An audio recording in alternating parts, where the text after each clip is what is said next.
Engineer علی مرزا کے کسی نے اس کے دماغ مینٹل ہیلتھ کو دیکھنا ہو نا تو مولانا عمران صفدر صاحب کے چینل کو سبسکرائب کرے. وہ سمجھ رہے ہو, مولانا عمران صفدر صاحب ہیں یوٹیوب پہ, انہوں نے صرف انجینئر کے تضاد نکالے ہیں. اللہ نے کہا لقد من اللہ علی المؤمنین اذ بعث فیہم رسولا, یہ اللہ کا مومنین پر احسان ہے کہ رسول ان میں آئے. رسول کا احسان نہیں ہے کہ اس نے اللہ کا تعارف کروایا. یہاں بالکل الٹ بات ہو رہی ہے. اب تو رسول والی بات بھی نکل گئی, اب تو یہ بابوں میں ہی آ کے الجھے. کہتے ہیں بابوں نے تعارف کرایا اللہ رسول کا. فجر 2 ظہر 4 عصر 4 3 مغرب 4 عشاء, باقی جتنی نمازیں ہیں ان کا نام ہی ہے نفل. عربی میں نفل کہتے ہیں فالتو کو. حدیث میں 2 ہی الفاظ ہیں, فرض اور نفل. سنت فقہا کی ٹرم ہے کہ وہ نوافل جو نبی علیہ السلام نے ہمیشہ پڑھے, ہم کہتے ہیں یہ سنت موقدہ ہیں.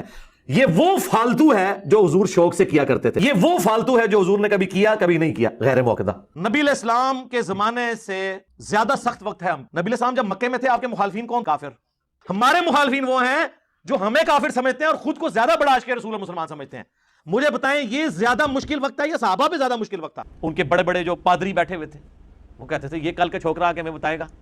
یعنی نبی علیہ السلام تو ان کے بچوں کی مانے دی تھے نا, عمر کے اعتبار سے دیکھا جائے. جہاں 70-80 سال کے بابے بیٹھے ہوں, وہاں ایک 40 سال کا بندہ اگر دعوت حق لانچ کرے, یا 50 سال آپ علیہ السلام جب بھی نہیں مدینہ شریف میں گئے ہیں ہجرت کے بعد 52 ایئرس کے قریب. انسانی تاریخ کا سب سے کامیاب ترین انسان, آج پلانٹ ارتھ پہ 6 ارب لوگ ان کو پیغمبر ہی نہیں مانتے. 2 ارب کرسچنز انہیں دجال کہتے ہیں, نعوذ باللہ. اور تہاڈا خضر کدوں نہ مار دیتا ہے. میں وہ خضر ہے ہی میرے ہاتھوں مریا تہاڈا خضر. میں نے تو کتنے دلائل رکھے ہیں یار خدا کے لیے, خضر کو آپ نے مروا دیا میرے ہاتھوں. اب مجھے بتائیں اگر لوط علیہ السلام کو یہ پتا چل جائے کہ انجینئر صاحب کے سٹوڈنٹس 20 لاکھ سے زیادہ ہیں جو سبسکرائب کیے ہیں, تو ان کے لیے قابل رشک بات ہوگی کہ نہیں؟ تو ہم یہ بتائیں گے کہ ہمارا کمال نہیں ہے, یہ ختم نبوت کی برکت سے یہ امت توحید ہے. یہ جو ہماری دعوت کا اتنا بڑا قد کاٹ ہوا ہے, ادروائز اگلے انبیاء اگر اس امت کا اتنے بڑے لیول کے اوپر توحید کو قبول کرنا دیکھیں تو وہ تو ان کی آنکھوں کو یقین نہیں آئے گا کہ یار یہ ہو سکتا ہے ایسے. نوح علیہ السلام کو کیسے یقین آئے گا؟ 950 سال میں صرف 78 بندے ایمان لے کر آئے. توحید کا مطلب یہ ہے کہ اللہ کے سوا کوئی پیغمبر, کوئی فرشتہ, کوئی بزرگ, کوئی بابا, شاہی کوئی نہیں. توحید کا تو مطلب ہی یہی ہے کہ کوئی انسان اپنا پیشاب بھی نہیں روک سکتا, خواہ وہ پیغمبر ہو یا عام انسان ہو. دیکھیں دنیا میں صرف نبی علیہ السلام یا چند انبیاء جنہیں حکومتیں ملی ہیں, باقی تو سارے انبیاء جو ہیں وہ غلامی کی زندگی گزار کے گئے ہیں, کافروں کے انڈر. بنی اسرائیل کے بھی کئی پیغمبر. قرآن میں اللہ کے بعد سب سے زیادہ نام جس کا ہے وہ شیطان ہے. کسی پیغمبر کا بھی نام نہیں دفعہ آیا. سارے پیغمبروں کے نام جمع کریں نا, جتنی دفعہ ریپیٹ ہوئے ہیں اس سے زیادہ شیطان کا نام آیا ہوا ہے. یہ تو آپ نے صرف ایک جملے ہی بولے ہوئے نا جی. جب میری خواہش ہوتی ہے کہ میں اللہ سے باتیں کروں تو میں نماز پڑھ لیتا ہوں, جب یہ خواہش ہوتی ہے کہ اللہ مجھ سے باتیں کرے تو میں قرآن پڑھ لیتا ہوں. اللہ نے کتوں تہاڈے نال گلاں کرنی, تسی پڑھ بھی لو تہاڈوں پتہ ہی نہیں کہ میں گلاں کردا ہے. وہ گلاں کر رہا ہے, وہ انج ہی ہے گل تہاڈے نال کہ ایسے کوئی باہر سے بندہ کوئی فرینچ آ جائے اور فرینچ کے اندر بولنا شروع کر دے, بھاویں تہاڈوں گالاں بھی کڈے نا تہاڈوں پتہ نہیں لگنی. بخاری مسلم میں آتا ہے نبی علیہ السلام نے حضرت ابو سفیان کو 100 اونٹ گفٹ کر دیے غزوہ حنین کے موقع پر. صفوان کو 100 اونٹ دے دیے. ساری چند جو لونڈے لپاڑے تھے, نوجوان لڑکے. لونڈے لپاڑے یہ عربی اردو ڈکشنری میں آپ دیکھیے گا, لونڈے لپاڑے وہ ہوتے ہیں جو کم عمر کے بچے جن کے ذہن ابھی اتنے پختہ نہیں ہوتے. پھر آپ نے ان کا یہ جو کیڑا تھا نا دماغ سے وہ نکالا. آپ نے فرمایا کیا تم اس بات پہ راضی نہیں ہو کہ یہ لوگ دنیا کا مال لے جائیں اور تم اللہ کے رسول کو اپنے ساتھ لے جاؤ؟ ان 2 کوڑے جے, ہاں شیعہ دا بھی کوڑا جے تو معاویہ کوڑا بھی آ جائے. انہوں نے کڈیا ہے نا اپنا. ناسبیوں اور رافضیوں کا باپ ان کا ماموں ہے, یہ میری بات یاد رکھیے گا. لیکن میں نے ان کو پہلے بتایا کہ بھائی بنو امیہ کی چالیں, بلکہ تمہارے ماموں کی چالیں جہاں پہ ختم ہوتی ہے نا وہاں سے ہماری عقل سٹارٹ ہوتی ہے. آج کیا کہہ رہا ہے, کل بالکل یو ٹرن لے کے الٹی بکواس کر رہا ہے, اگلے دن الٹی بکواس پھینکتا جا رہا ہے. میں نے جو ابھی ارشاد بھٹی کے انٹرویو میں کہا نا کہ میں پہلے سمجھتا تھا کہ یہ آدمی گمراہ ہے اور کچھ تھوڑی سی نالج ہے اس کے پاس, لیکن جب زیادہ سنا تو لگا کہ اس کا اوپر کی کھوپڑی ہے ہی نہیں, دماغ ہی صحیح نہیں ہے اس کا. تو آپ اس کے جو انجینئر علی مرزا کے جو آپ کلپ جب دیکھیں گے نا, اس کے تسلی سے عمران صفدر صاحب کو سنیں آپ. کام تو میرے کرنے کا تھا, لیکن ہمارے پاس تو 20 اور اتنے کام ہے نا, خالی ایک ہی بندہ تو نہیں ہے جس کا ہم نے ذمہ داری لی ہوئی ہو, ٹھیکہ لیا ہوا ہو. تو اس کے لیے کچھ لوگوں نے اپنے آپ کو فارغ کیا ہے. تو مولانا عمران صفدر صاحب کا چینل آپ سبسکرائب کریں, آپ کو میں مشورہ دے رہا ہوں, اور دیکھیں وہ بکواسات کیا کرتا ہے, دعوے کیا کرتا ہے اور کرتا کیا ہے.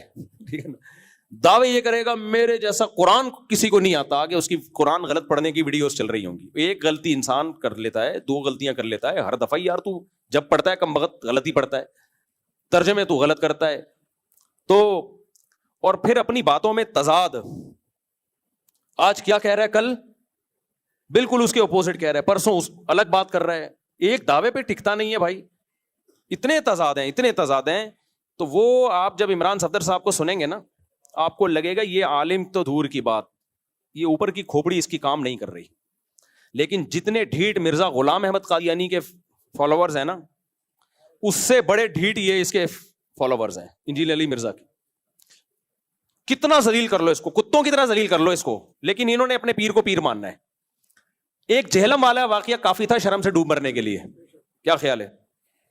صرف ایک وہ واقعہ کافی تھا کہ جب مجھے بار بار چیلنج کر کے بلا رہا تھا, میں گیا 48 گھنٹے ہو کر آیا. اس کے جو اسٹوڈنٹس ہیں نا, ان کے لیے ایک ہی بات کافی تھی, یار اتنے بڑے بڑے بھڑکیاں ماری تھی اس نے اور کیسے دم دبا کے گیدڑ کی طرح بھاگا ہے, یہی ایک کافی تھا ذلیل ہونے کے لیے. لیکن اتنا کافی نہیں ہوا. اس نے کہا کہ نہیں, اس کے نا مجھے ایک واقعہ یاد آتا ہے. ایک آدمی کی لڑائی ہوئی تو اس کو پتا تھا میں سامنے والے سے پٹوں گا, تو بھائی تو چیلنج ہی نہ کر, کمزور ہے. تو سامنے والے کو کہتا ہے کہ لڑائی کی کہ تو ذرا مجھ سے مقابلہ کر. اس نے آ کے کوڑ دیا طبیعت سے, اب ذلیل ہو گیا. لیکن یہ ذلت اس کو سمجھ میں نہیں آئی. اس نے کہا کہ اور ذلیل ہونا ہے. تو اس نے اس پہلوان سے بولا کہ یار یہ تو تیرا علاقہ ہے نا, میرے علاقے میں آ کے لڑ, میرے علاقے میں آ. اس نے کہا ٹھیک ہے. اس کے علاقے میں آ کے مارا, اس کو کوٹا نا پبلک کے سامنے. اس نے کہا بے یار یہ تو مسئلہ یہ ہے کہ میرا علاقہ ہے, ٹھیک ہے, تو بات یہ ہے نا کہ یہ تو ڈنڈوں سے لڑائی ہوئی نا, خالی ہاتھ تھا. تو اس نے خالی ہاتھ کوٹا پھر اس کو. تو کسی نے کہا کہ بھائی جب ایک دفعہ ذلیل ہو گیا تھا کٹ کے, تجھے ضروری ہے بلا کے پٹوانا؟ بہتر نہیں ہے جان چھوڑ دے, تو لڑائی نہ کر. تو یہ جو بیچارہ انجینئر علی مرزا, اس کا بھی یہی حال ہے. اس نے ایک دفعہ مجھے چیلنج کیا, آ جاؤ قیامت تک نہیں آئیں گے. میں وہاں چلا گیا, بھاگ گیا. پھر اس نے چیلنج کیا, ہاں بلکہ چیلنج کہاں سے شروع ہو رہے ہیں. میں نے چیلنج قبول کیا, میں نے کہا ٹھیک ہے میں بحث کرنے کے لیے تیار ہوں آپ سے. اس نے کہا نہیں, رفع الیدین پر نہیں, وہ تو اختلافی مسائل ہیں, تمہارے عقیدوں پہ بحث ہوگی. ذلیل ہو گیا کہ نہیں ہو گیا؟ بھائی رفع الیدین اور ان مسئلوں پہ بھی تو نے اتنی آوازیں اٹھائی ہیں, چیلنج کی ہیں, وہ چیلنج پڑے ہوئے ہیں. ذلیل ہو گیا کہ لوگ سمجھ گئے یہ رفع الیدین پہ بات ہی نہیں کر سکتا. بھائی تمہارے پاس اتنے مضبوط دلائل ہیں تو آ جاتے. وہاں سے ذلیل ہوا. لیکن اس کے اسٹوڈنٹس کو یہ ذلت محسوس, بولو, کیونکہ ذلت ہمیشہ اس کو محسوس ہوتی ہے جس کو عزت محسوس ہوتی ہو. جو پہلے سے ذلیل ہو نا, ان کو ذلت محسوس نہیں ہوتی. میں نے وہ رفع الیدین, میں نے کہا چلو ٹھیک ہے ہم بات کریں گے حضرت معاویہ پہ, یہ بھی تو ہمارے عقیدے کا مسئلہ ہے. اس نے کہا نہیں, حضرت معاویہ پہ بات نہیں ہوگی, یہاں بھی ذلیل ہوا. بھائی تو اگر اتنا کانفیڈنٹلی حضرت معاویہ کے خلاف بولتا ہے تو بیٹھنا. اس نے کہا نہیں, بات ہوگی المہند المفند پہ. میں نے کہا چلو ٹھیک ہے بات ہوگی المہند المفند پہ. اس پہ بھی بھاگ گیا. پھر اس نے کہا آن لائن مناظرہ ہوگا. میں نے آن لائن مناظرے کا چیلنج قبول کیا. میں نے کہا آؤ شرطیں طے کرتے ہیں. اس پہ بھی بھاگ گیا. اتنی دفعہ ذلیل ہوا ہے. جب کوئی چیلنج, پھر عدالتی خلا پہ اس نے بڑے بڑے چیلنج کیے تھے. جب میں نے اس کا جواب ریکارڈ کروایا, اس کے بعد سے عدالتی خلا کا جھوٹی موٹی جواب بھی ریکارڈ نہیں کراتا, سوال اسکپ کر دیتا ہے. تو اس کے اسٹوڈنٹ سے زیادہ ڈھیٹ میں نے دنیا میں کوئی نہیں دیکھا. تو مولانا عمران صفدر صاحب کو آپ سن لیں, اس میں صرف انہوں نے یہ بتایا ہے ان کے کلپس میں کہ یہ کتنے بڑے بڑے جھوٹ بولتا ہے, حوالوں میں غلطی, عربی ترجمے میں غلطی, فضائل اعمال پہ کتنے جھوٹ باندھے اس نے. تو یہ دو لوگ اس کائنات میں بڑے ڈھیٹ ہیں. ایک مرزا غلام احمد قادیانی کے ماننے والے, ان کے جھوٹے پیغمبر کو جتنا بھی ذلیل کر دو نا اسی کی کتابوں سے, ان کو ذلت محسوس, بولو, نہیں ہوتی. اسی طرح ایک مرزا جہلمی جو ہے نا, اس کے بھی جتنا بھی اس کو ذلیل کر دو آپ, تو اس کے اسٹوڈنٹس نے اس کو بابا بنایا ہوا ہے. ہم تو اپنے بابے کی غلطی اور آرام سے کہہ دیتے ہیں بھائی یہ غلطی ہوئی ہے ان سے, انسان تھے, بشر تھے. ہم نے کہا نا چشتی رسول اللہ کلمہ پڑھانا کہنا ٹھیک نہیں ہے, لیکن ان سے یہ غلطی ہوئی, یہ آزمائش میں نہیں ڈالنا چاہیے. باقی ان کا مطلب یہ تھا کہ ان کے اتنے دین کے اتنی خدمتیں ہیں, یہ غلطی معاف کر دینی چاہیے. شیخ الحدیث مولانا زکریا رحمۃ اللہ علیہ کے ساتھ میرے والد صاحب نے ٹائم گزارا, وہ بتاتے تھے کتنے نیک تھے. ہم نے اپنے بڑوں سے سنا کتنے, بھائی ایک آدھ غلطی ان سے بھی ہو گئی, ہو جاتی ہے. مجھے نہیں پتا وہ کون سی غلطی کو غلطی کہہ رہا ہے. وہ تو کرامتوں کے واقعات ہیں, وہ تو حدیث کی کتابوں میں بھی ہیں, وہ تو بخاری مسلم کے راویوں نے بھی بیان کی ہیں. چلو فرض کر لو غلطی ہو گئی تو ہو گئی, اس سے کیا ہوتا ہے کہ ایک غلطی سے کوئی بزرگ کا بزرگی سے تھوڑی نکلتا ہے. ایسے ہی بہت سارے لوگ ہیں تو ہم تو مان لیتے ہیں. لیکن انجینئر کے جو فینس ہیں, فالوورز ہیں, وہ ڈھیٹ پنے کی انتہا کو پہنچے ہوئے ہیں.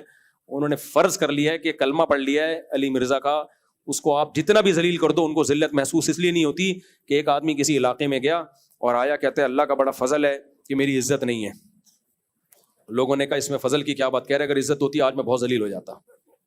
لیکن چونکہ عزت ہے ہی نہیں تو اب مجھے ذلت محسوس بولو ہوتی.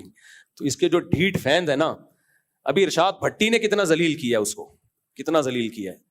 ہر بات میں وہ ایک الگ بات ہے. جب کوئی سوال پوچھا جائے, جب گھما کے اس سے سوال کیا تو وہ ایک الگ بات ہے. آپ پہ جب آ رہی ہے تو الگ بات ہے, دوسروں پہ آ رہی ہے الگ بات ہے. یار کمال ہے یار.